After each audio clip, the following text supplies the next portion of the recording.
at 99.5 FM WBAI. Coming up next is Joy of Resistance with Fran Luck.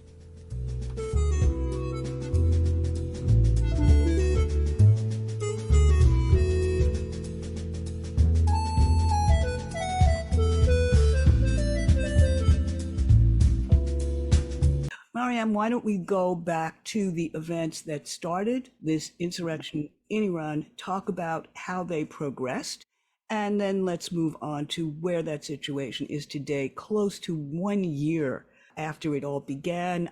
Can you speak about that? Sure. I mean, the spark of this revolution that I'm really calling it a women's revolution that we're seeing, it started on the 16th of September, and that is the day that Mahsa Jina Amini was killed for improper veiling. And she was a 22-year-old Iranian Kurdish woman. Her real name is Jina. And I think if you just look at this case, you just see the level of injustice for those living in Iran. She's Kurdish. Kurdish names are not allowed on official documents, and that's why we know her by Mahsa. That's her Persian name, though her real name and the name her family called her, and she called herself, was Jina. So even her very name, it shows the discrimination against other minorities, like Kurdish minorities in Iran, and the fact that they're not even able to use the names that they choose on official documents. So she was visiting Tehran with her family, and she was coming out of the metro station. She was veiled and she was wearing loose-fitting clothes, but the morality police arrested her. She was badly beaten, according to eyewitnesses that of other women who were arrested with her. And she collapsed at the detention center, was taken to hospital where she was taken brain dead. Actually, she had arrived brain dead, and she died on the 16th of September. And it was really business as usual for the regime, in the sense that they have arrested millions and millions of women and girls every year for improper veiling. There are fines, arrests, there are months of imprisonment that are legal if a woman or girl is seen to be improperly veiled. For example, girls can't even go to school if they don't have their veil on. So it's compulsory. And even though it had happened so many times before, this sort of sparked this outrage. I guess it was just the last straw that broke the camel's back, in a sense. And if you've watched videos of women being arrested by the morality police, being dragged, being pushed, being kicked, being beaten, there's so many video footage of women over the years that this has happened to. You can understand the rage that resulted from it and against compulsory veiling. And so,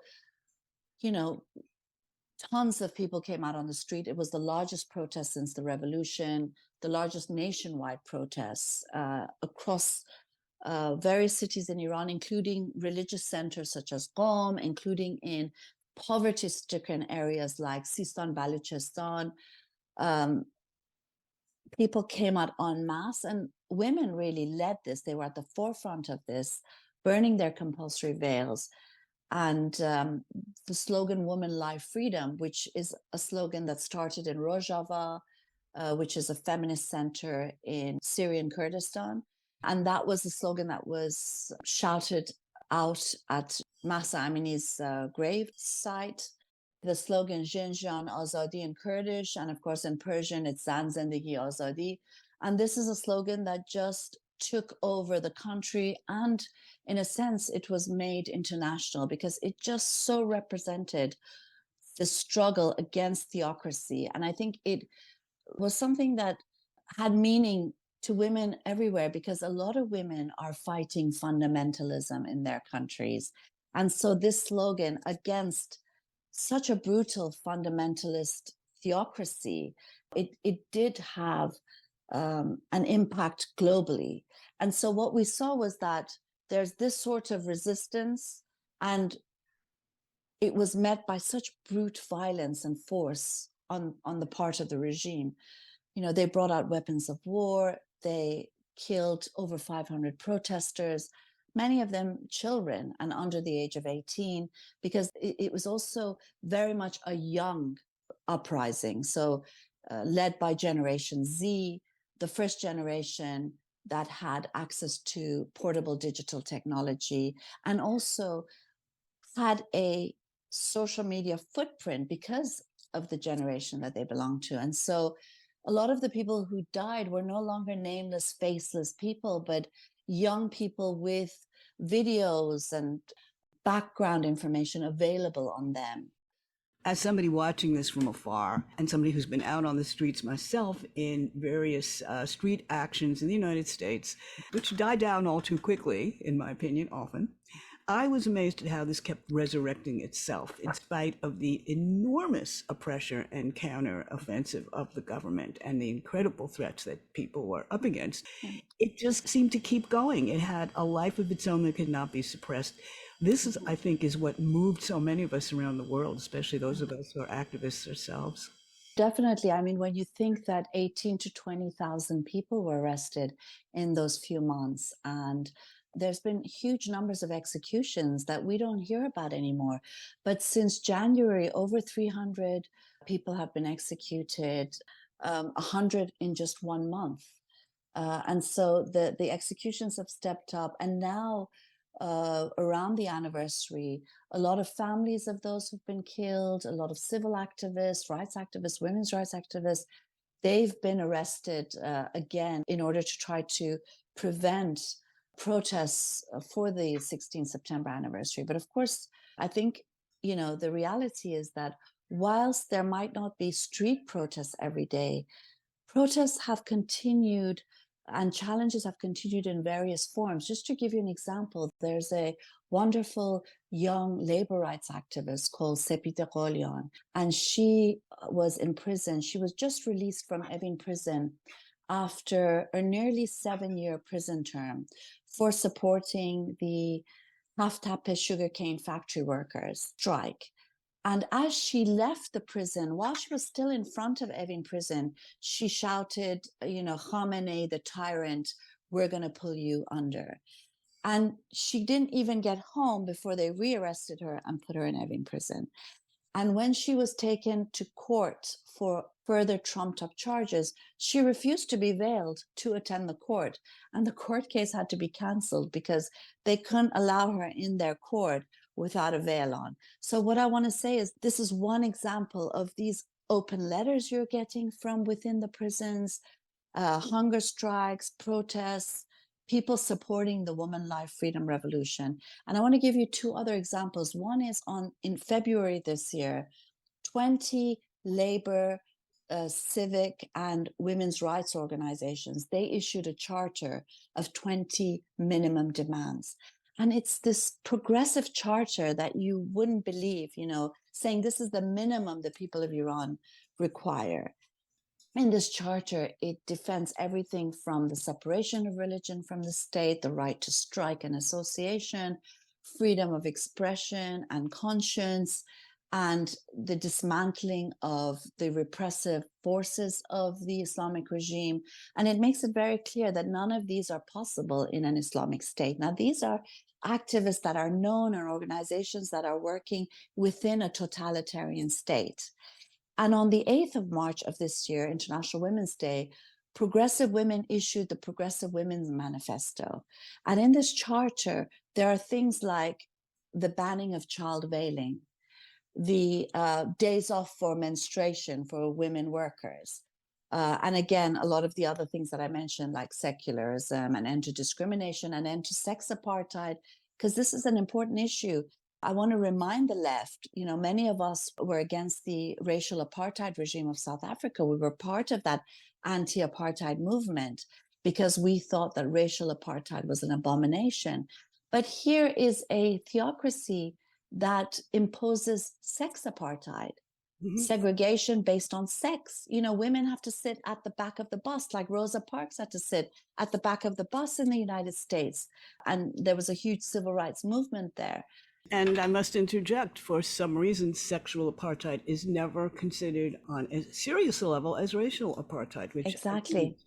Yeah. Exactly. In fact, myself and many other women's rights campaigners, lawyers, activists from Iran and Afghanistan have come together and started a campaign that is calling on the United Nations to recognize sex apartheid as a crime against humanity in the same way that the UN has recognized racial apartheid as a crime against humanity. And again, I think it's because it has to do with women. For some reason, women are seen to be the property of their families, their communities, culture, religion, tradition, nation, and never as individuals in our own right, which is why a lot of the oppression and discrimination that women face and violence they face is seen to be, well, it's their culture. We have to respect it, you Right. know. And the assumption about the apartheid is that there's something natural about it. That's always what's used against us. Repressions that are obviously political are seen as part of the natural order of things. Right, exactly. So you're saying that protests continue in different forms. I followed that women were dancing unveiled, right, on YouTube. It must be impossible for they must be having a very hard time trying to repress all of this. But where do you think it eventually will go? How do you have a sense of it? You make a brilliant point about how difficult it is to repress things, because the reality is that living in a theocracy is antithetical to 21st century life. So it is impossible to stop people from loving who they want, for being gay if they want, for being atheist if they want, for dancing, singing. I mean, dancing, women's hair, women's voices, they're banned. Women can't study in certain fields because they're deemed to be too emotional. They can't be judges. They can't be presidents. They have to be segregated, because if they're not segregated, men will have to commit adultery with them, and it will cause chaos in society. I mean, that's the thinking behind sex segregation and also the veil. I mean, all the propaganda here in the West about the veil as being something that is empowering and a tool for liberation, that's really the fundamentalist view of the veil. Because the veil, like the chastity belt, like foot binding, like the practice of sati, where women had to throw themselves on burning pyres of their husbands because they no longer need to live since their husband isn't going to live. It's all ways of controlling and restricting and managing and policing women's bodies and their sexuality. Let me interject a point here. When you were mentioning the control of women's sexualities, would you not say, this is what I believe, what many feminists believe, that the control of women's reproduction is really at the root of it? In every country, that governments have reasons to have more people, less people, people of certain colors should reproduce and others should not, et cetera, et cetera. And that has been like a staple for as far back as we can remember, and maybe at the root of the need to control women in all societies. For sure. If you control women, you control everything, really, don't you, in a sense? And it does very much go back to the control of reproduction and controlling everything from that, really. It's also beyond reproduction, women's role in the family, in society.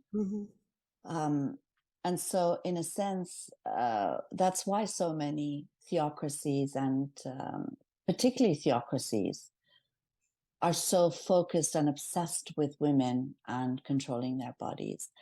Where all of this is going to go, I think, the beauty is in the struggle, really, and the fact that this struggle is going to bring an end to this regime once and for all, because the reality is that a regime that cannot control, an Islamic regime that cannot control women and their sexuality and their bodies, it can't be Islamic any longer. And now if you look at images of Iran, women are walking unveiled, even though they've started now arresting people again. They're putting more forces out. They're increasing the punishment. So I was reading one woman, for example, was punished for driving unveiled in her car. She was sent for 2 months to wash dead bodies as her community service. Shops that are serving unveiled women are being shut down. So they've shut down like 2,000 shops in a few weeks. So all of this they're doing, and still they can't stop women walking the streets unveiled. And so I think that's just the sign that it is the beginning of the end of this regime. Because, imposing the veil for an Islamic theocracy is an existential issue. If it can't do it, it no longer can call itself Islamic in a sense. If it can't impose those rules, I do think it's the beginning of the end for it. But what happens next? It can be a new world in the sense of how Rojava is a feminist project in a war zone, a secular feminist project in a war zone. It could be a different type of feminist society, but there's too many enemies of such a state. And we're seeing the enemies also against Rojava. That's right. Because if it succeeds, it turns this whole world upside down. I think one of the worrying aspects of all this is one, that you have a lot of people on the left who are still not supporting this revolution in the way that they should. Yeah, that was what I was going to ask you at this point. Yeah. What we can do in other countries to support the ongoing Iranian revolutionary process, as well as some of what you've been doing in the UK.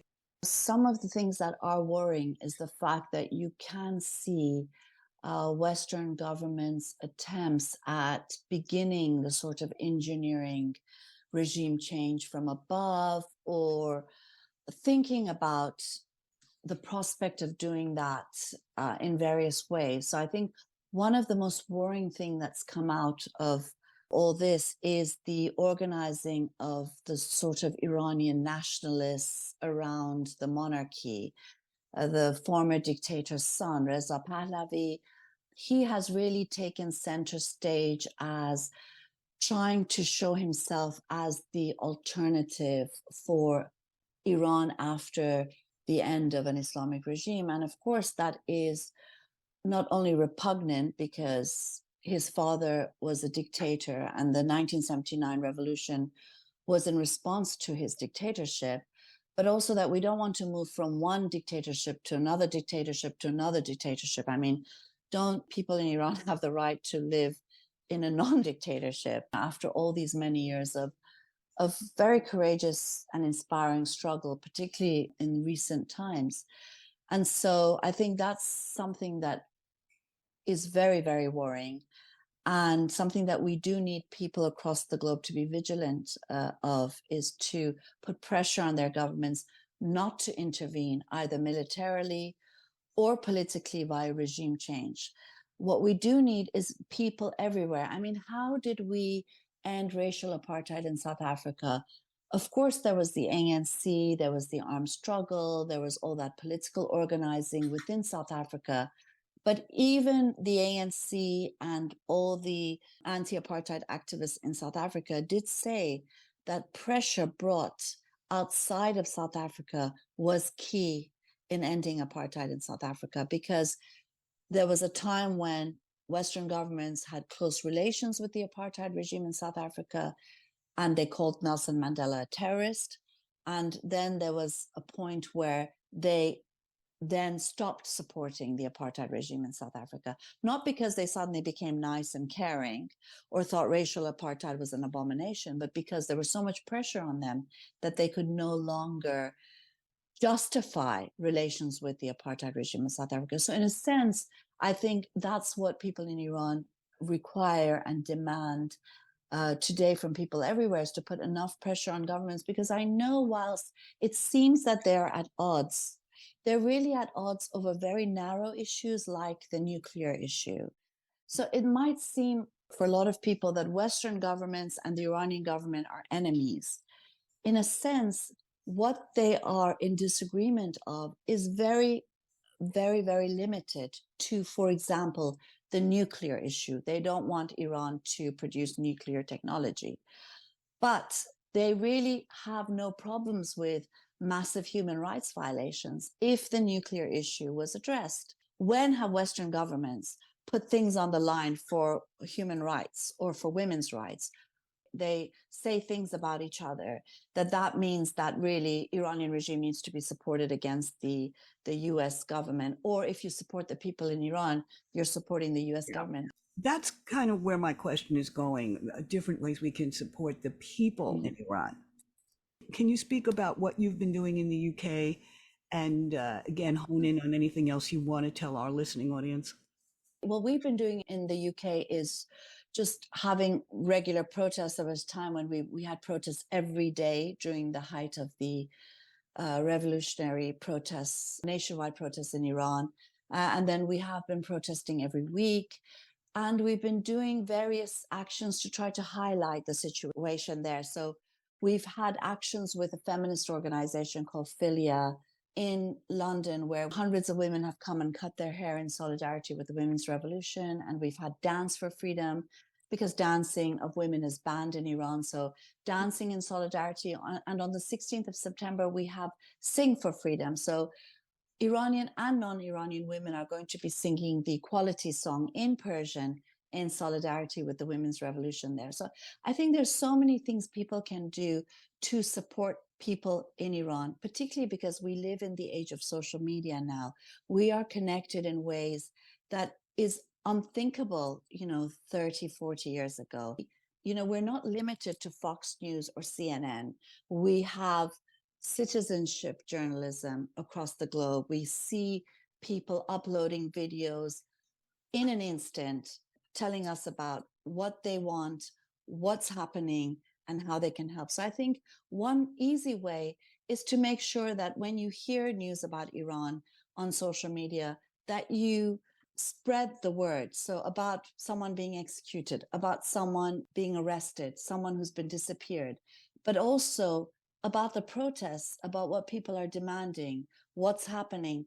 Because in a reality, we know that for mainstream media, there's this sort of amnesia very quickly, isn't there? They move on to the next big thing. And we need to make sure that those of us who can recognize the importance of this revolution, make sure that we keep it in the news. And I think it's very important for people in Iran too, when they see non-Iranians in particular highlighting issues and talking about what's going on, it makes them feel like they're not alone and that they're being heard, they're not being forgotten. And I think that is really important. That sort of support goes a really long way. Are there any websites, any centers of connection with the Iranian struggle that you can tell our U.S. audience about, maybe even particularly our New York area audience? One thing your listeners could do is to follow the work of One Law for All, which is www.onelawforall.org.uk. And we would be highlighting protests that are taking place, not just in the UK, but internationally as well. And a lot of the protests and actions that are being taken, they can also find it on my own website, which is www.mariamnamazi.com.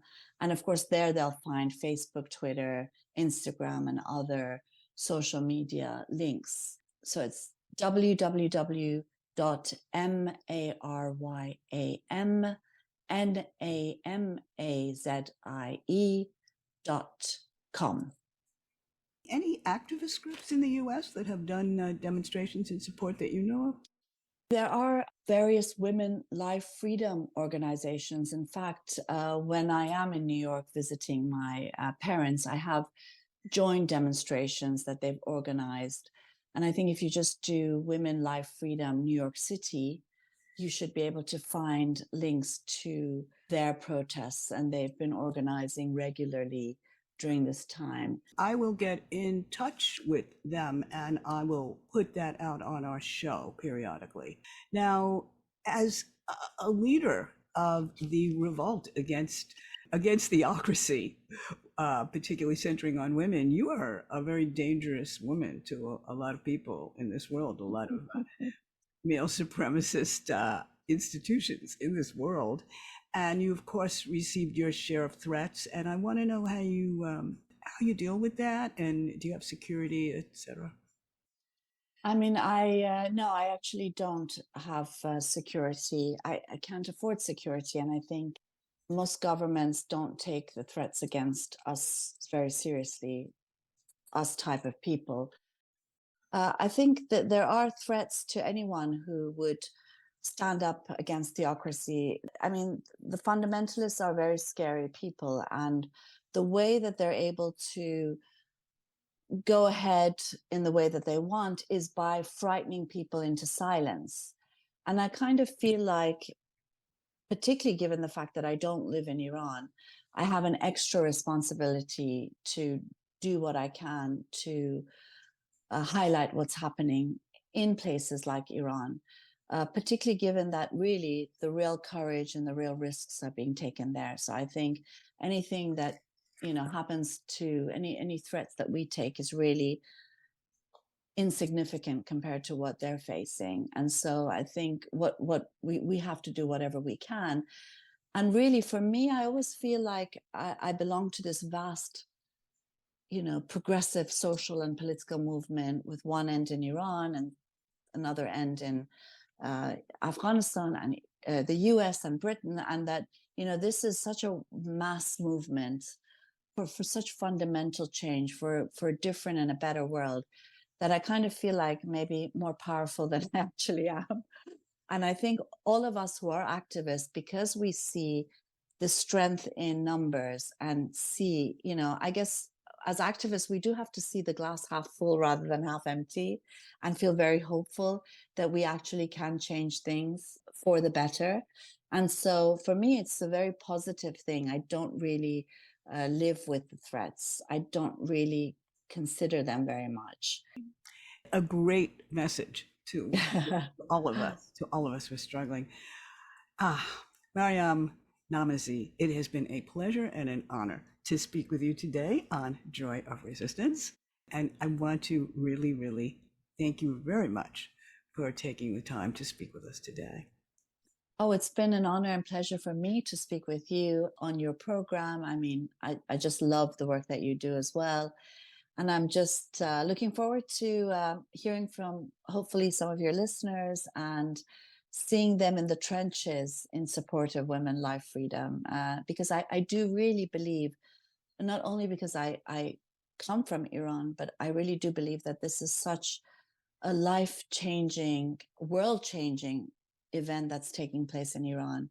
And if we agree that, an Islamic regime in Iran changed the world for the worst, imagine what a women's revolution will change the world for the best. It will really have such a great impact. And I think it will help to diminish fundamentalism everywhere.